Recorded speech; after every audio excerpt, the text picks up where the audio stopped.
Bismillahirrahmanirrahim. Assalamualaikum warahmatullahi wabarakatuh. Alhamdulillahirabbil alamin. Assalatu wassalamu ala asrafil anbiya'i wal mursalin wa ala alihi wa sahbihi ajmain. Perkenalkan, nama saya Aziz. Saya mahasiswa dari program studi Manajemen Pendidikan Islam Sekolah Tinggi Agama Islam Negeri Sultan Abdurrahman, Kepulauan Riau. Di video kali ini saya akan sedikit menjelaskan tentang permasalahan yang berkaitan dengan mata kuliah yang diampu oleh Ibu Syukri Ernayati Nurintan Syahri Sinaga, yang dimana beliau mengajar dalam mata kuliah bimbingan dan konseling. Adapun permasalahan yang saya ambil adalah pelajar yang sangat aktif dan bersemangat ketika jam ekstrakurikuler, namun ketika pelajaran di kelas ia sangat acuh dan seolah tak peduli. Dalam Undang-Undang Nomor 20 Tahun 2003 dijelaskan bahwa pendidikan adalah usaha sadar dan terencana untuk mewujudkan suasana belajar dan proses pembelajaran agar peserta didik mampu mengembangkan potensi dirinya untuk memiliki kemampuan spiritual keagamaan, pengendalian diri, kepribadian, serta keterampilan yang dimana akan berguna bagi dirinya sendiri, masyarakat, bangsa, dan negara.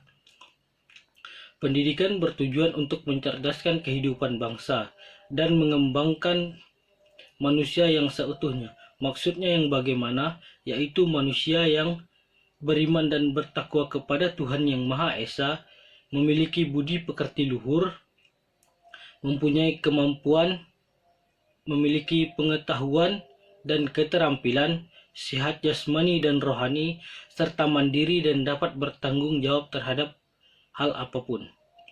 Namun dari zaman dulu sampai zaman sekarang masih banyak ditemukan pelajar yang enggan ataupun malas dalam pelajaran. Tetapi ketika di luar itu, bahkan saat jam ekstrakurikuler, ia sangat aktif, sangat berbanding terbalik dengan dirinya yang berada di dalam kelas. Ini ada beberapa penyebab. Yang pertama yaitu beban pendidikan, di mana dia seorang murid atau pelajar, dia merasa terbebani terhadap pendidikan tersebut. Kenapa? Karena dalam satu hari itu kita sebagai murid dituntut untuk mempelajari 5 mata pelajaran yang berbeda-beda. Belum lagi kalau ada tugas, PR, dan ujian, yang dimana hal tersebut membuat pikiran pelajar tersebut menjadi terbebani begitu. Yang kedua adalah mungkin cara mengajar dari pengajar kita yang tidak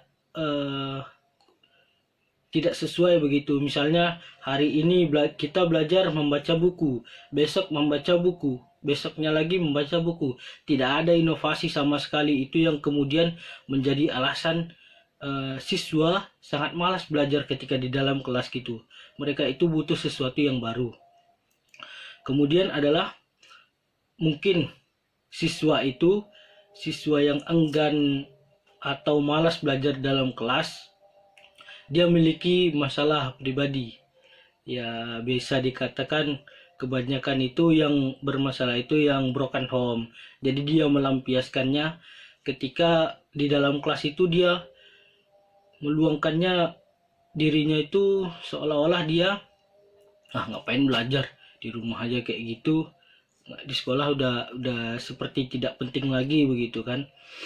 Kemudian adalah cara penyampaian yang kurang tepat. Sebagai seorang pengajar, kita sebaiknya mempunyai tutur kata dan bahasa yang tepat untuk disampaikan kepada murid. Kadang murid juga belum tentu paham dengan apa yang kita sampaikan. Oleh karena itu sebaiknya sebagai pengajar, sebaiknya kita mencari inovasi terus untuk mengajar cara penyampaian kita yang halus, yang bisa diterima oleh semua murid begitu. Kemudian adalah cara belajar yang tepat ini belum ditemukan. Ya seperti kembali tadi, misalnya masih sering membaca buku, tidak ada praktek lapangan begitu. Itu yang kemudian menjadi alasan kuat bagaimana siswa itu menjadi bosan dan malas belajar di dalam kelas. Yang selanjutnya yaitu ini masalah umum, yaitu pacaran. Suka antara laki-laki dan perempuan memiliki ketertarikan itu memang hal yang wajar, tetapi masih ada beberapa yang kemudian menjadikan hal tersebut untuk menjadi alasan ia malas untuk belajar di kelas. Jadi fokusnya hanya untuk memikirkan doi saja begitu. Adapun solusi yang dapat diambil dari penyebab-penyebab tersebut adalah mungkin kita sebagai pengajar bisa mencari inovasi lain, mendekatkan diri dengan murid. Misalnya kan ada yang murid bermasalah, itu sebenarnya dia itu butuh perhatian. Jadi sebagai seorang pengajar kita harus peka terhadap kondisi siswa-siswa yang kita ajar begitu. Mana tahu dia bisa bercerita kepada kita, bisa meluangkan sedikit emosinya, jadi kita meresapnya dan kita bisa membantu menyelesaikan masalah yang sedang dihadapinya. Ya mungkin itu saja. Kalau hikmahnya yaitu sebagai siswa saya juga pernah mengalami ketika ekstrakurikuler, apalagi di drum band atau lain segala macam, sangat happy begitu. Karena dengan itu cara refreshing otak setelah seharian penuh belajar, yang kemudian